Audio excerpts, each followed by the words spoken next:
cappella successiva è quella dei caduti, così chiamata per via delle lapidi, che memoria degli arizzesi morti per la patria nelle due guerre del 1915-18 e del 1940-45.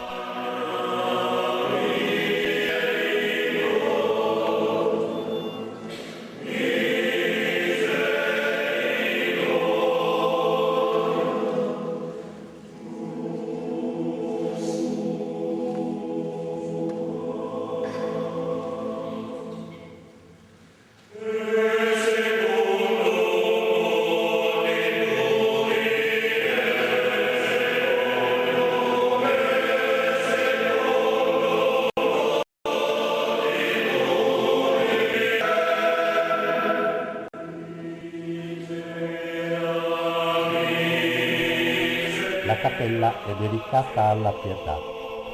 Vi si venera infatti la Beata Vergine Maria nell'atto di accogliere sulle sue ginocchia il figlio appena deposto a croce. Il gruppo ligneo policromo è opera di ignoto intagliatore, probabilmente napoletano del XVIII secolo, viene alla scuola di Giuseppe Martino.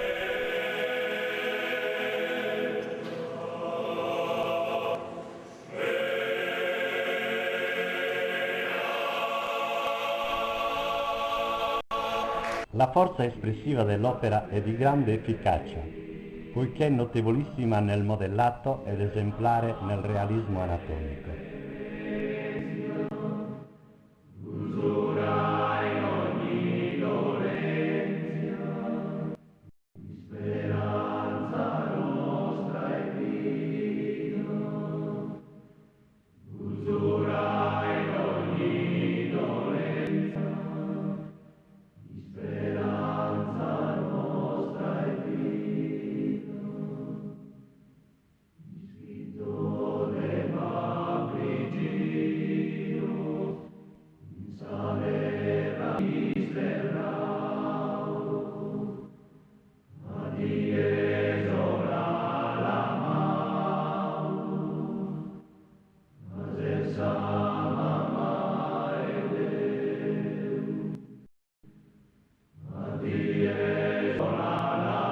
La piccola cappella del fonte battesimale chiude l'itinerario della visita all'interno della chiesa.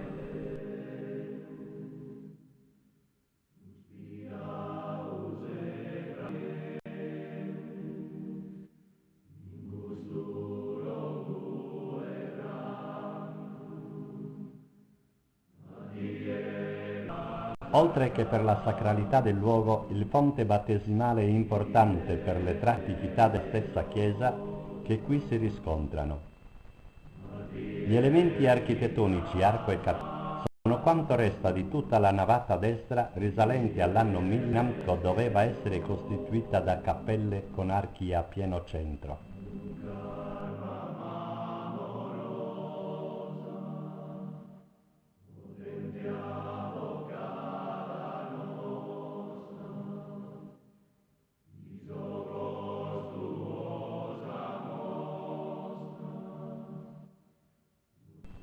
Anche la pila dell'acqua benedetta tra la cappella del fonte e la bussola è bella ed antica, risale infatti al XVI secolo.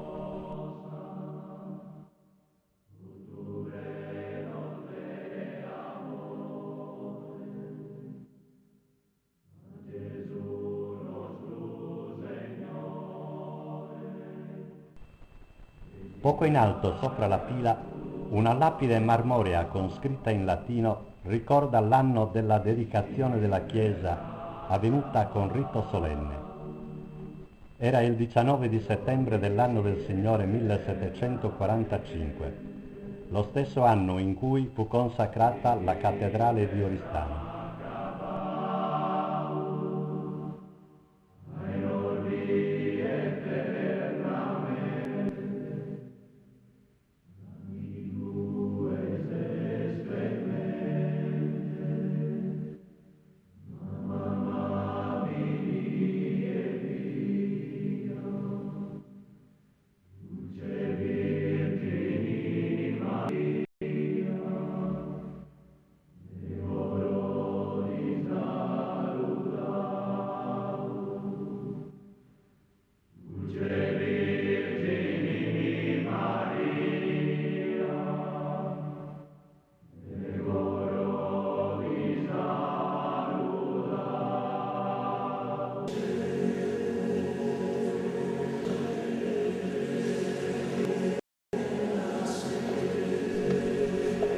appena a sinistra del ponte battesimale un'altra lapide marmorea che tramanda la riconoscenza del popolo aricese per gli artefici della magnificenza del nuovo tempio.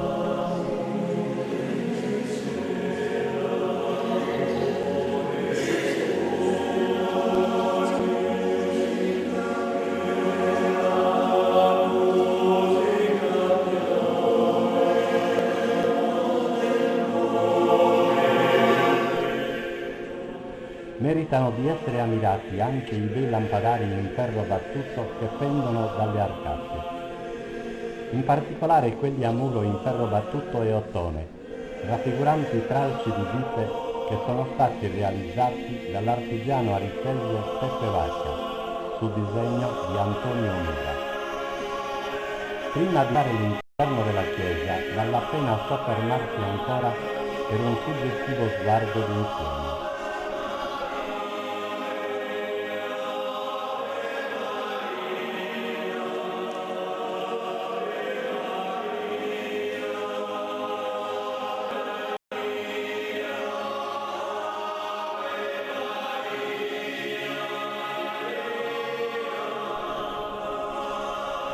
Una sosta in sacrestia offre sulto di poter ammirare due dei nobili e paramenti sacri del X secolo. Quello più piccolo è datato 1851 e sono entrambi opera del falegname Francesco Battista.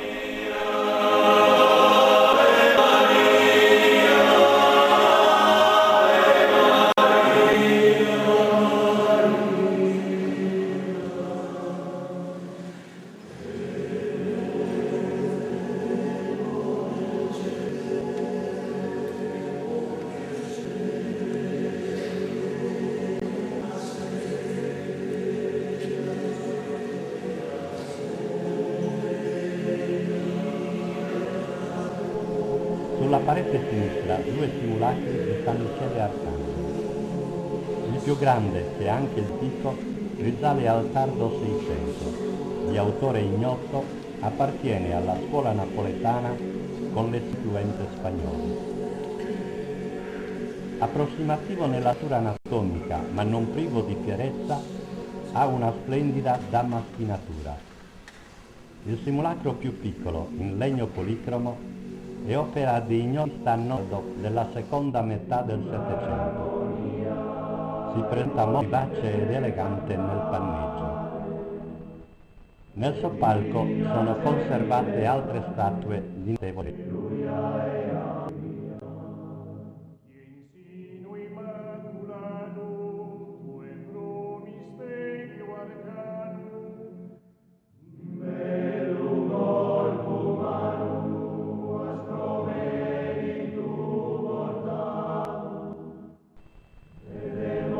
Tra i due simulacri di San Michele, una grande croce in legno con Gesù crocifisso, che è stata utilizzata nella settimana santa per la cerimonia del siscravamento.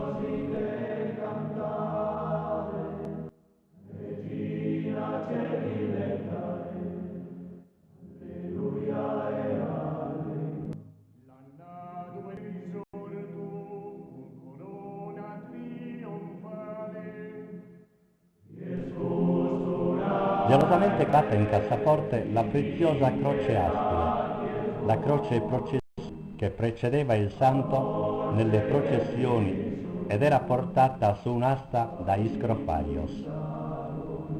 La croce in argento, della quale ammiriamo i particolari, è modellata su esemplari 1400. Regina celi letale, alleluia e allegria. Udune cum morte a vostro in ruina. Pro nobis preccatoribus,